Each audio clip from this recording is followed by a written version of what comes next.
আমি বঙ্গবন্ধুকে শ্রদ্ধা দিতে এসেছি ভাই। আমি একটা ফুলি তোলা নিয়েছিলাম শাহবাগ থেকে 400 টাকা কিনে ভাই। আমার বহুত কষ্টের টাকা, আমি সারাদিন আপনার সংসার চলে না, আপনি 400 টাকা দিয়ে ফুলে তোরা কিনে কেন? আমি শুধু বঙ্গবন্ধুকে ভালোবাসি তার কারণে। নির্ম পেশার একজন মানুষ, সে জাতির পিতাকে ভালোবেসে 400 টাকা দিয়ে ফুল কিনে সে 32 নম্বরে গিয়েছিল তার রিক্সা চালিয়ে শ্রদ্ধা জানানোর জন্য। পুলিশ তাকে গ্রেপ্তার করে নিয়ে যায় এবং আজকে 4ই আগস্ট একটা হত্যা মামলায় তাকে জেলে প্রেরণ করে। স্মৃতি যখন হারিয়ে ফেলে, মানুষ যখন বাংলায় যাকে বলে পাগল হয়ে যায়, তখন মানুষের কিছু কাজকর্মে বোঝা যায় যে লোকটা পাগল হয়ে গেছে। আগেও বলছি, দখলদার ইউনূসের থেকে বড় রাজাকার এই বাংলার মাটিতে আর হয় না। গতকালকে 15ই আগস্ট গিয়েছে, জাতির পিতার প্রতি শ্রদ্ধা নিবেদন, মানুষ যে কি পরিমাণ সম্মান জাতির পিতাকে করে সেটা দখলদার ইউনূস সহ্য করতে পারে নাই। এটা সহ্য করা তার জন্য অসম্ভব হয়ে গেছে। সে এত সুন্দর করে মেটিকুলাস ডিজাইনের মাধ্যমে দেশে একটা বিশৃঙ্খলা করার পরে, সেই বিশৃঙ্খলার মূল হোতা হিসাবে আওয়ামী লীগকে দোষারোপ করার পরেও বাংলার জনগণ যে আওয়ামী লীগকে ভুলে যায় নাই, বাংলার জনগণ যে জাতির পিতাকে ভুলে যায় নাই, 15ই আগস্ট তার প্রমাণ। এবং গতকালকে বাংলার জনগণ থেকে শুরু করে শ্রদ্ধাশীল ব্যক্তিবর্গ যারা আছেন, মিডিয়া জগৎ থেকে শুরু করে সাংবাদিক, কলামিস্ট যারা আছেন, প্রত্যেকে তাদের ফেসবুক ওয়ালে জাতির পিতাকে শ্রদ্ধা জানিয়েছেন কোনো ভয় ডরহীন হয়ে।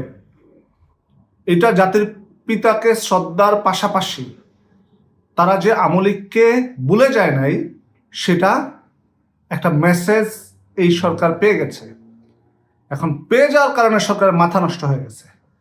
গতকালকে যারাই 32 নম্বরে গিয়েছে সবাইকেই তারা শারীরিকভাবে নিগ্রহ করেছে, সাথে বিএনপির দালাল কিছু ছিল, প্লাস পুলিশ, আইনশৃঙ্খলা বাহিনী যারা যারা ছিল, সবাই, শ্রমিক থেকে শুরু করে তৃণমূলের নেতাকর্মী সবাইকে নির্যাতন করেছে, প্রহর করেছে, পুলিশ গ্রেপ্তার করেছে। কিন্তু সেই জায়গায় একজন মানুষ যাকে নিয়ে আমি আজকে কথা বলতে চাই, তার নাম আজিজুর রহমান। সে একজন রিক্সা চালক, নিতান্তই নির্ম পেশার একজন মানুষ। সে জাতির পিতাকে ভালোবেসে 400 টাকা দিয়ে ফুল কিনে সে 32 নম্বরে গিয়েছিল তার রিক্সা চালিয়ে শ্রদ্ধা জানানোর জন্য। জানোয়ারের বাচ্চারা, বিএনপির গুন্ডারা তাকে শারীরিকভাবে প্রহর করার পরে তাকে পুলিশের হাতে তুলে দেয়। পুলিশ তাকে গ্রেপ্তার করে নিয়ে যায় এবং আজকে 4ই আগস্ট একটা হত্যা মামলায় তাকে জেলে প্রেরণ করে। আপনি বুঝেন, একজন রিক্সাওয়ালাকে সহ্য করার ক্ষমতা দখলদার ইউনূসের নাই। একজন রিক্সাওয়ালা, সে আওয়ামী লীগের কর্মী না, সে আওয়ামী লীগের নেতা না, সে একজন সমর্থক। তাকে সহ্য করার ক্ষমতা দখলদার ইউনূসের নাই। সে তাকে গ্রেপ্তার করে জেল হাজতে প্রেরণ করেছে, মামলা দিয়েছে, হত্যা মামলা 4ই আগস্টের। অবাক করা ব্যাপার হচ্ছে, 4ই আগস্টে এই আজিজুর রহমান কি ঢাকায় ছিল কিনা, সে কি এই হত্যাকাণ্ডের সাথে জড়িত আছে কিনা, তার কোনো বালাই নাই, তার কোনো চিন্তা করার সময় নাই। ধরছে, থানায় বর, থানা থেকে জেলে বর, মামলা দে, হত্যা মামলা। কারণ সে জাতির পিতাকে ভালোবাসে, সে আওয়ামী লীগের একজন সমর্থক। আগেও বলছি, এখনো বলি, আওয়ামী লীগ কোনো বেশে আসা রাজনৈতিক দল নয়, কোনো কিংস পার্টি নয় এনসিপির মতো। আওয়ামী লীগ এই দেশকে স্বাধীন করেছে। এই দেশকে স্বাধীন করার জন্য যে গুরুত্বপূর্ণ ভূমিকা পালন করা দরকার, দল হিসাবে সে গুরুত্বপূর্ণ ভূমিকা পালন করেছে। আর এই দলের মহান স্থপতি জাতির পিতা বঙ্গবন্ধু শেখ মুজিবুর রহমান এই স্বাধীনতার সিপাহী ছালা ছিলেন, যিনি, যার একক নেতৃত্বে সাধারণ জনগণ দেশকে স্বাধীন করার জন্য ঝাঁপিয়ে পড়েছেন। একজন আজিজুর রহমান, তার অপরাধটা কোথায়? আমি কাকে ভালোবাসবো, বাসবো না, এইটা কি ঠিক করে দেবে দখলদার ইউনূস? সে বলে আওয়ামী লীগ নাকি ফ্যাসিস্ট। আমলিক যদি ফ্যাসিস্ট হয় তাহলে ইউনূস কি? একজন রিকশাওয়ালাকে গ্রেপ্তার করে জেলে দিয়েছেন, তার বিরুদ্ধে মামলা দিয়েছেন, হত্যা মামলা।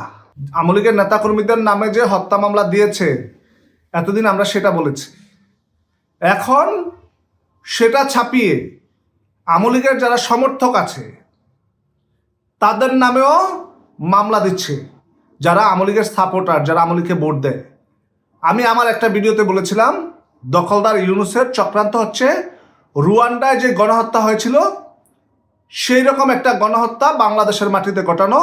সেটা হচ্ছে আমলিকের নেতাকর্মী সহ, সমর্থক সহ যত সম্ভব সে খুন করা। প্রতিনিয়ত আমলিকের নেতাকর্মী সমর্থকদেরকে সে তার বাহিনী গ্রেপ্তার করছে, হত্যা করছে, হয় জেলে হত্যা হচ্ছে, না হয় থানায় হত্যা হচ্ছে। কোনো না কোনোভাবে তার মদতদাতা বাহিনীরা আমলিকের সমর্থনকৃত ব্যক্তিবর্গকে হত্যা, নির্যাতন, মামলা, অ্যারেস্ট সব কিছু করছে। একজন আজিজুর রহমান আমলিকের সম্পদ। একজন আজিজুর রহমানকে আজকে যখন গ্রেপ্তার করে নিয়ে যায়, তার ভয় পাওয়ার কথা ছিল, সে ভয় পায় নাই। সে চিল্লায়া বলছে আমি জয় বাংলার লোক, আমার কোনো ভয় নাই। তাকে এতভাবে শারীরিক প্রহার করলো, এত কিছু করলো, তার চোখে এক ফোঁটা ভয় আমি দেখি নাই। একজন আজিজুর রহমানকে আমার পক্ষ থেকে স্যালুট। আমি আমলিকের রাজনীতি করি, কিন্তু আমি আজিজুর রহমান হইতে চাই। এখন আমার মধ্যে আজিজুর রহমান হওয়ার জন্য আজিজুর রহমানের মধ্যে যা যা আছে আমার মধ্যেও তা নাই। আমি কমতি আছি আজিজুর রহমানের থেকে। একজন আজিজুর রহমান সারা বাংলায় আমলিকের একটা ট্রেডমার্ক, যে আমলিকের সমর্থক যারা, তারাও আমলিকের জন্য জীবন দেওয়ার জন্য প্রস্তুত, জেল খাটার জন্য প্রস্তুত, সব ধরনের প্রতিরোধ করার জন্য প্রস্তুত। চিন্তা করে দেখেন, একজন আজিজুর রহমানকে আটকানোর জন্য দখলদার ইউনূস কত পরিমাণ নিচে নামছে।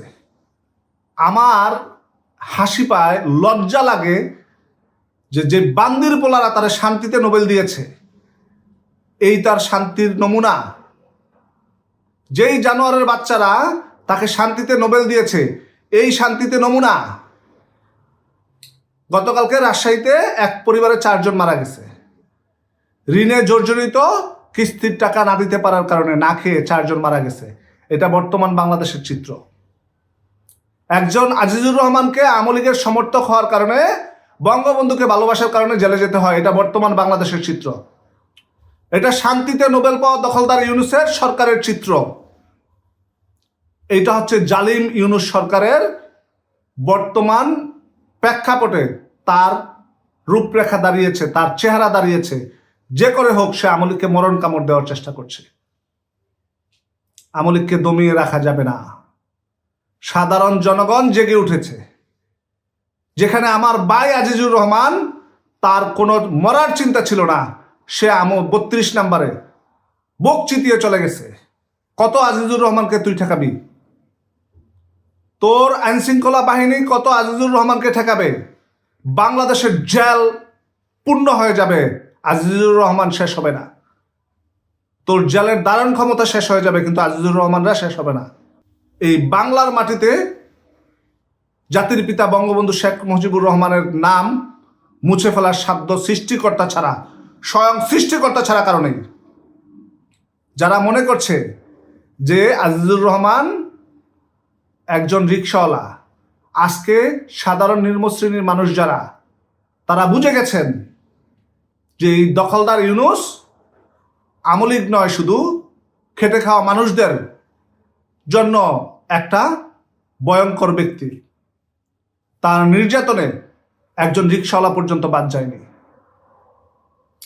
আসুন আমরা সবাই আজিজুর রহমানের পাশে দাঁড়াই।